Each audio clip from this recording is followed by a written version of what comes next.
Inspector विजय और Sathe case के सिलसिले में Wardha police station in charge inspector Mukund Sharma से बात कर रहे थे। आपका भेजा हुआ स्केच मैंने गांव भर में सर्कुलेट कर दिया है। जैसे ही कोई इन्फॉर्मेशन मिलेगी मैं आपको खबर कर दूंगा।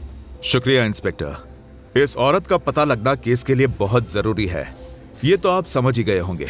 जी इंस्पेक्टर विजय, आपका विचित्र केस सुन के मैं भी ताज्जुब में हूँ, पर मुझे उम्मीद है हमें जल्द ही ज्योति का पता चल जाएगा। अगर वो इसी गांव की रहने वाली होगी तो कोई ना कोई उसे पहचानेगा ही। मुझे आपकी काबिलियत पर पूरा भरोसा है।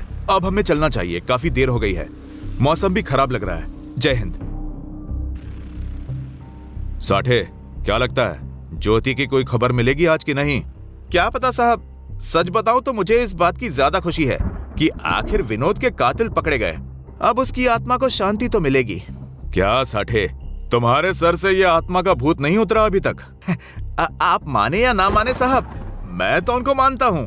रात हो जाने के कारण साठे रास्ता ठीक से समझ नहीं पा रहा था। जब चलते चलते बहुत देर हो जाती है तो विजय साठे की ओर देखकर बोलते हैं, 12 बज गए साठे, हमें निकले हुए पूरे 3 घंटे हो गए, जबकि वर्धा से समस्तीपुर का रास्ता तो मुश्किल से 2 घंटे का है। ऊपर से ये मौसम कुछ ढंग से दिख भी नहीं रहा। रह रहकर तूफान बिजली पानी की आशंका को तेज कर रहा है। कुछ घंटे चलने के बाद भी सुनसान सड़क पर कोई नजर नहीं आ रहा था। अब जीप जैसे दिशाहीन बस आगे बढ़ती जा रही थी। आज जैसे वो रास्ता अंतहीन और रहस्यमयी होता जा रहा था। बहुत देर हो गई हमें चलते हुए, अब तक तो नाका आ जाना चाहिए था। साठे, मुझे लगता है तुमने गाड़ी गलत रास्ते पे ले ली है। हाँ साहब, मुझे भी लगता है अंधेरे में ध्यान नहीं रहा। दोनों बातें कर ही रहे थे कि अचानक उनकी जीप धक्का खा के रुक जाती है। क्या हुआ साठे? पता नहीं सर, ऐसे तो कभी ये बंद नहीं होती। लगता है कुछ खराबी आ गई है। ओफो, एक तो ये आधी रात का वक्त, ऊपर से ये बारिश। इस सुनसान सड़क पे तो कोई मदद भी नहीं मिलेगी। रुको, मैं थाने फोन करके दूसरी जीप बुलवाता हूँ। शिट, ये मोबाइल भी साथ छोड़ गया। अब क्या करें? मेरा फोन भी फुस हो गया सर। मैं बोनेट खोल के देखने की कोशिश करता हूँ कि क्या खराबी है। टॉर्च लेके साठे गाड़ी से उतरता है, लेकिन अब इसको भी अभी खराब होना था। लगता है इसकी भी बैटरी खत्म हो गई है। अब अंधेरे में गाड़ी ठीक भी नहीं कर सकते। बैठो अब यहीं, और क्या कर सकते हैं?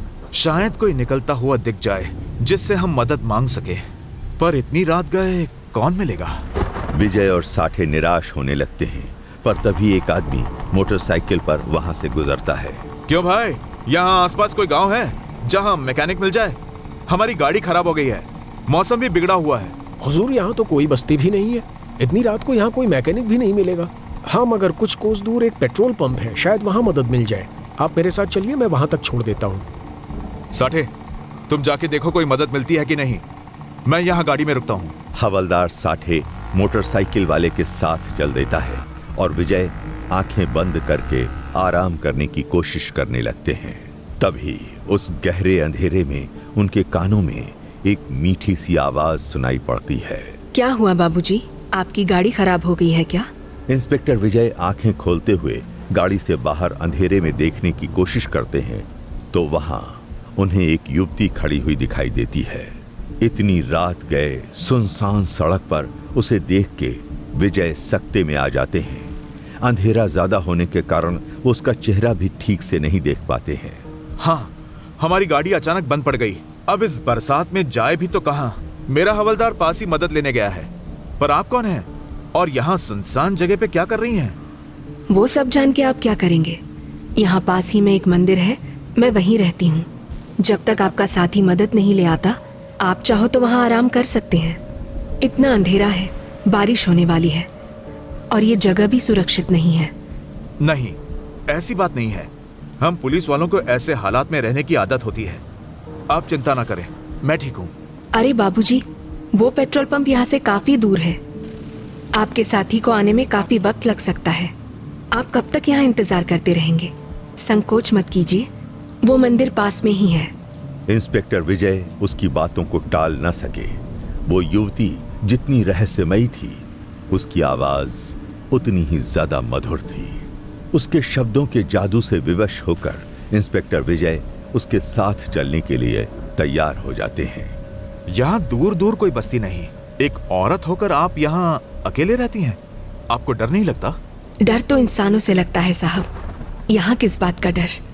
ये पेड़ पौधे, ये कच्ची सड़क, ये सब मेरे हमसफर बन चुके हैं। दिन में खेतों में काम करती हूँ और शाम को वापस इसी जगह पे आ जाती हूँ।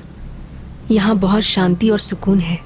आप ठहरे पुलिस वाले, आप इन बातों को थोड़ी ना समझेंगे। इंस्पेक्टर विजय अंधेरे में संभलते उस औरत की बातों में खोए हुए चलते चले जा रहे थे। अंधेरे में रास्ता ठीक से समझ नहीं आ रहा था, इसलिए वो उस औरत की आवाज के पीछे बस चले जा रहे थे। उन्हें काफी अजीब महसूस हो रहा था, जैसे ये सब किसी स्वप्न का हिस्सा हो। तभी कड़कती बिजली की रोशनी में एक मंदिर नुमा आकृति दिखाई पड़ती है। वो रहा साहब मेरा आशियाना, मेरा मंदिर। बस ये और मैं यहाँ सुनसान में पड़े रहते हैं। आखिर कौन थी ये औरत? क्या इंस्पेक्टर विजय किसी मुसीबत में पड़ने वाले थे? कहानी जारी रहेगी।